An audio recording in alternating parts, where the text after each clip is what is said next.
So imagine the most emotionally grounded, competent person you know. Oh, yeah. The one who just never panics when things go completely sideways. Right. Exactly. The one who is just a rock. Now, imagine that exact person being actively blocked from every promotion or, left off every critical calendar invite. Oh, I've seen it. Yeah, and just quietly push to the margins of their own organization. And precisely because they are so grounded. It feels completely backward. It really does. I mean, you would assume any organization, or really any community, would be just clamoring for that kind of emotional wholeness. Right, you'd think so. But instead, they actively expel it. It is deeply counterintuitive, but honestly, it happens every single day. Yeah, We cling to this really pleasant fiction that groups naturally reward maturity and clarity and competence. because that's what we're told, right? Exactly. But if you look under the hood of how human systems actually operate, the reality is, well, it's far darker. Systems don't reward wholeness. They manage it. Wow. Which, well, that brings us to the core of today's deep dive. We are unpacking the insights from an incredibly perceptive body of work. It's titled The Cost of Clarity and the Architecture of Exile. It's such a brilliant piece. It really is. So our mission today, for you listening, is to break down the strange arithmetic of why human systems, from corporate boardrooms to neighborhood associations right down to your family dinner table, secretly fear emotional wholeness. Yeah, it's everywhere. It is. We're going to map out exactly how they neutralize that clarity, and more importantly, what happens to those brilliant, grounded people who are forced out to the margins.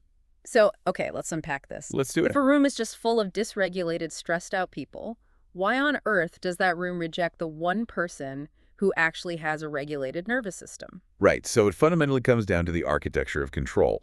Organizations, they love to dress this up with modern corporate vernacular, right? Well, like culture fit and all that. Yes. You'll hear terms like culture fit or team alignment or dynamic synergy. HR buzzwords. Exactly. But beneath those HR buzzwords, the central operating system of almost every institution is predictability and management. So they just want to maintain control. Precisely. So when a person walks into that room who has clearly done the internal psychological labor that everyone else in the building is desperately avoiding, the entire temperature changes. Oh, I bet. Think about it. A person who no longer relies on the room's approval to know who they are, well, that is a person the room cannot fully control. Okay, so it's a power threat. It's not a performance threat at all. Not at all. By any honest measure, this person is the absolute most equipped to handle the job. Ah. But their emotional maturity gets treated as, like, a disqualifying factor. A deeply destabilizing one, honestly. Yeah. The system senses that this individual has finished a level of internal work that the rest of the hierarchy hasn't even started yet. Oh, that's intimidating. Very. And keeping someone like that in the center of the room would implicitly demand that the room itself grow up. And people hate growing up. Growing is excruciating. I mean, it requires facing your own inadequacies. So finding fault in the grounded person is just infinitely easier for them. That makes so much sense. Yeah, so to avoid that discomfort, the system instinctively deploys this whole set of invisible mechanisms to neutralize them. Well, I want to dig into how that neutralization actually happens. Yeah. Like, it's not like there's some secret cabal of executives plotting in a smoky room saying, let's destroy the emotionally mature employee. Right. No one is saying that out loud. It's way more insidious than that. And from the text, the first tool systems reach for seems to be this total distortion of reality, right? Like judging the person's strengths as character flaws. Yes, judgment is the cheapest, most accessible weapon for a system that is just refusing self-reflection. Give me an example of that. Okay, let's picture a chaotic product launch. Everyone is scrambling. They're sending panicked emails at 2 in the morning.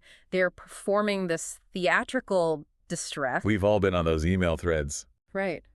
Now, the grounded person assesses the situation, realizes panic won't fix the code, and simply works steadily without all the theatrics. Which should be a good thing. It should be, but the room doesn't view that calm as competence. They read it as arrogance. Oh, wow. Yeah, in a dysfunctional system, care is expected to look like shared distress. If you're not freaking out, you don't care. So when the grounded person holds a healthy boundary and they just refuse to absorb those manufactured emergencies, it gets moralized. Exactly. They get labeled cold or aloof or not a team player. Instead of being recognized as the only person who actually knows where they end and the crisis begins. Spot on. I am struggling with the logic of what happens next, though.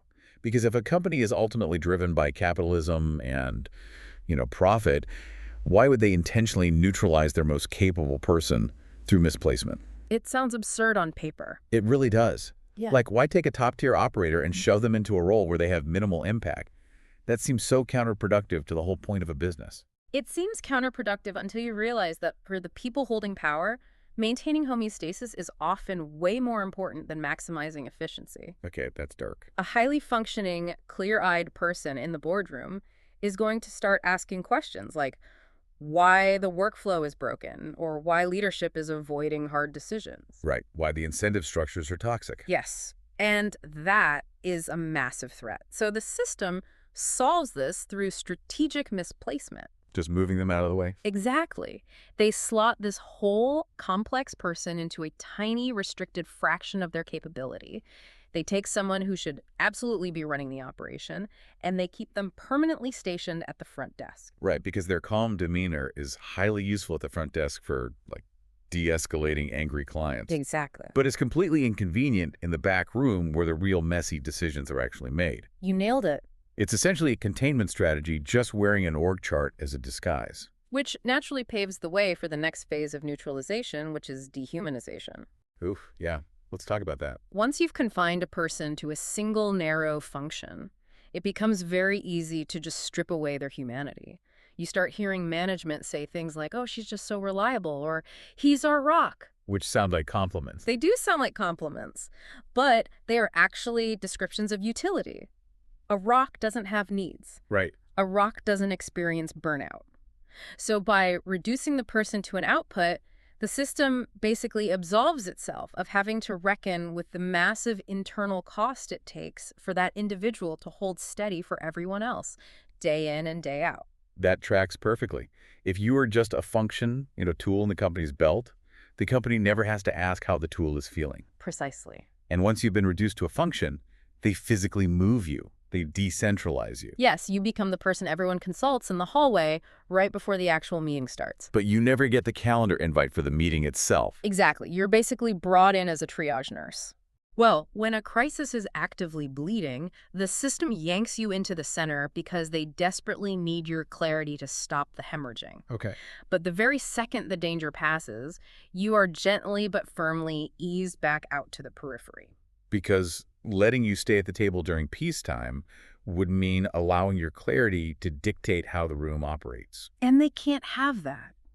The system only wants your repair skills. It absolutely does not want your vision. It sounds a lot like treating a person as a load-bearing wall. Oh, I like that analogy. Yeah, the system relies on that wall completely to keep the entire roof from caving in on everyone's heads. But they would never, ever pull up a chair and invite the wall to sit at the boardroom table. That is exactly it. And what happens to a load-bearing wall? You don't decorate it, you don't reward it. But the second it shows a hairline crack, the entire house panics. Because they need it to survive. Right. And because of this, the final and perhaps cruelest mechanism takes hold, which is assuming. Assuming what? The system assumes that because this person does not perform distress, they must not experience distress. Oh, wow. There is this deeply ingrained assumption that this person's strength is just a bottomless aquifer, that it can be tapped indefinitely without ever requiring replenishment. Which is so unfair. It is. Emotional maturity gets treated as this lucky baseline trait that costs nothing to maintain, when in reality, it is the most expensive energy in the room, and it's being paid for in real time by the person providing it. It's wild to think that modern HR departments operate this way.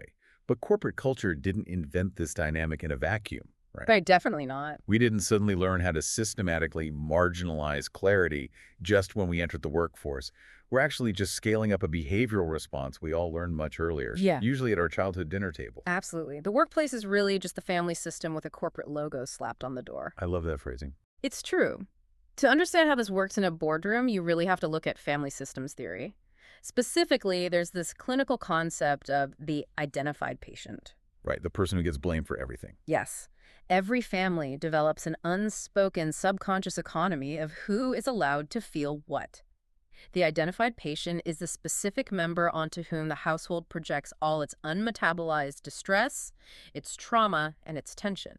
Because if the family can just point at one person and say, they are the problem, they never actually have to look at the underlying pattern that is destroying the house. Exactly. It's a deflection tactic. But this is the part of the text that completely rewired my understanding of family dynamics.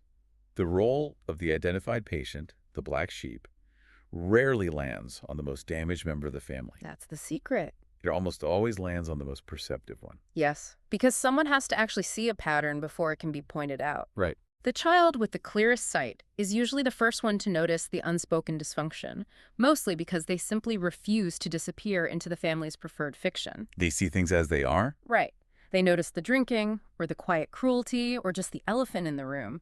And the moment they start noticing things out loud, they become a dangerous liability to the family's fragile ecosystem. So if you're listening to this right now and realizing you were the difficult one in your family, this is probably going to sound painfully familiar. Oh, I'm sure it will. Being labeled the difficult one isn't actually about being difficult at all. It's essentially being the human equivalent of a fire alarm. Yes. The house is on fire, you are ringing, and the family is furious at the noise of the alarm instead of the flames burning down the kitchen. That is a perfect way to put it. A family that lacks the emotional bandwidth to face its own brokenness will always find it cheaper to manage the person naming the problem than to actually extinguish the fire. And the way they manage that person is through a slow, methodical application of what we can call domestic anesthesia. Right, numbing them down. This is where the gaslighting comes in, isn't it? Undermining the perceptive person's grip on reality so they just stop sounding the alarm entirely. Exactly. It is a patient, grinding campaign of reality distortion. You'll hear things like, oh, you're remembering it wrong, or why are you always so sensitive? You're trying to start drama. Yes. Yeah. The goal is to make the clearest-eyed person in the house stop trusting their own eyes, because a family member who constantly doubts their own perception is manageable. If the family can convince her she's just too intense, then nobody has to explain why the entire room goes dead silent every time a specific topic is brought up. Bingo. If this dynamic is playing out in childhood homes and modern offices, it's clearly not a byproduct of capitalism or, like, modern psychology. This is a deep, ancient human instinct. Oh, it goes way back. We have been doing this to each other for a very long time. We have. It is hardwired into how human beings organize themselves to avoid pain. If we connect this to the bigger picture, you can see this encoded directly into our earliest myths and rituals. Let's talk about that. Okay, let's look at ancient communities dealing with plague, or famine, or social collapse. They lacked the tools to fix the root causes, so they turned to the ritual of the pharmakos. The original scapegoat. Yes. But they didn't just pick anyone, right? There was a specific utility to who they chose and why the ritual was even necessary. Right. They usually selected someone already living at the margins. Someone whose exclusion wouldn't really disrupt the power structure. They would ritually load all the sins, the disease, and the bad luck of the community onto this one person and violently cast them out of the city gates. That's terrifying. It is. But the mechanics here are vital. Casting out the pharmakos allowed the village to feel magically cleansed, to experience the catharsis of having done something while entirely bypassing the excruciating labor of actually solving the agricultural failure or the disease in the water supply. Wow. It's the ultimate shortcut. Exactly. Firing the whistleblower today serves the exact same psychological function as casting out the pharmakos thousands of years ago. Nothing has changed. We haven't evolved past the ritual at all. We just put it in an email. And you see the exact same thing with the myth of Cassandra. Oh, Cassandra is the perfect example. Right. She is given the gift of absolute perfect foresight, but she's cursed to never be believed. But it wasn't just a magical curse that kept people from listening to her. No, it was a systemic self-preservation instinct. How so? Cassandra wasn't ignored because her prophecies were flawed. She was ignored because the city of Troy needed her sight to be wrong. Because if she was right, if the Trojans accepted her truth, it would require them to change their entire way of life. They'd have to dismantle their defenses, to admit their massive vulnerabilities. It was just much easier to write her off as a mad woman and keep living the comfortable fiction they had already decided upon. Here's where it gets really interesting, and honestly, it's the most jarring realization of this entire exploration. Yeah. The ultimate scapegoat across human history was never a specific person. No. It wasn't the overqualified employee or the perceptive child or the ancient exile. The scapegoat is clarity itself. That's exactly it. Right. Across every scale, I mean, from a failing marriage to a multinational corporation, the charge leveled against the exiled person is always fundamentally the same. Which is? You have made our unfinished business visible, Wow. and the room, which is terrified by that visibility, will instinctively choose to punish the mirror rather than fix what the mirror actually reflects. Okay, but I have to push back here for a second. Go for it. If human beings have been successfully exiling clarity since ancient Troy, it must be an effective survival strategy, right? Like, if this is a fatal flaw in a system, how do we explain the toxic workplaces or those deeply dysfunctional families that manage to survive for decades without collapsing? Yeah. Do they just keep finding new perceptive people to throw into the volcano? They absolutely rely on finding new people to burn through, but it is not a sustainable strategy. It just looks like one. Exactly. It's an illusion of stability. Scapegoating is essentially taking out a high-interest loan against the future, and let me tell you, that interest compounds daily. Ouch. Avoidance doesn't shrink over time, it calcifies. And calcified structures eventually crack under their own weight. Think about the sheer volume of energy required to maintain these fictions. That must be exhausting. It is. A family has to silently coordinate an ever-widening minefield of topics that just cannot be discussed over the holidays. An organization has to constantly recruit, manage, and eventually discard talented people, all while promoting mediocrity that perfectly performs the culture's preferred anxieties. So it's not usually a spectacular overnight implosion, it's a slow leak. Very slow. A community that actively filters out its most honest, stable signals is just mechanically selecting against its own resilience. Basically, everyone paying attention quietly decides it's not a room worth staying in. Precisely. The system spends so much of its finite energy suppressing clarity and managing its own internal dissonance that it has literally no bandwidth left for innovation or repair or surviving the next actual crisis. Right, when a real problem hits, they're empty. Exactly. The collapse happens slowly and then all at once, usually because the cost of maintaining the lie eventually eclipses the cost of just telling the truth. The center just rots from the inside out. Let's shift our focus away from the center's collapse, though, Okay. because I want to know what happens to the person who got pushed out. Mm-hmm. The system stops watching them the absolute moment they are decentralized, but they don't just vanish into thin air. The architecture of Exile isn't just about the decay of the center, it's about what happens out in the wilderness. Yes. Out at the edge, far away from a table that never had the capacity to hold them anyway, something truly remarkable happens. Tell me. When an exiled person is finally freed from spending, 90% of their daily energy just shrinking themselves to fit into a system's tiny restrictive drawer, that energy is suddenly returned to them. Oh, they get their life force back. Completely. And this margin, this edge of the map, is where everything real actually gets built. Exactly. It is the birthplace of independent platforms, of parallel communities, groundbreaking art, and entirely new ways of living that could never have survived the suffocating atmosphere of the center. The exiled person realizes they no longer have to petition a decaying center for permission to matter. They just start to build their own gravity. I love that. Build their own gravity. It's the mechanical process of how the world evolves, really. The old systems hollow themselves out by exiling the exact people who possess the capacity to save them. Meanwhile, those exiled individuals land on the margins. And they aren't alone out there. No, they find each other, they cohere. The margins thicken and build mass until they become a new center of gravity entirely. That makes perfect sense. Eventually, the traffic stops flowing toward the old institutions and starts running the other direction. It's such a profound reframe. Being told you're not quite the right fit or being quietly managed out of a group. I mean, that might feel like a crushing personal failure in the moment. Of course it does. But mechanically speaking, it's the universe violently handing you your energy back so you can build something real. Wholeness basically stops waiting for an invitation to a broken table and just starts becoming the table, wherever it already is. Exactly. And none of this requires the system's narrative to be true. The candidate was never actually a bad fit. The black sheep was never the actual threat to the family. They're just the messengers. Right. They were merely the first geographical location where the truth became undeniable. Recognizing when a room is structurally incapable of handling your clarity is honestly one of the most vital survival skills you can develop. Absolutely. Your groundedness was built plank by plank, likely out of your own lived experience and pain, and you just cannot let a terrified system convince you that your clear sight is a liability.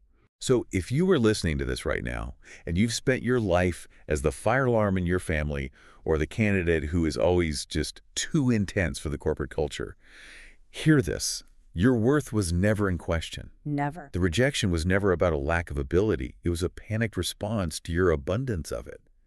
You brought a mirror into a room that had organized its entire existence around keeping its eyes closed. That's beautifully said. Thank you. So as we wrap up today's deep dive, I want to leave you with a final thought to carry with you. The next time you walk into a new organization, a new community space, or even a new relationship, don't just study the people sitting comfortably at the center of the table. Look around for the clearest, most grounded, perceptive person they recently pushed out the door. Pay attention to the one they called difficult, because whatever that exile person saw, well, it's the exact problem you're about to inherit.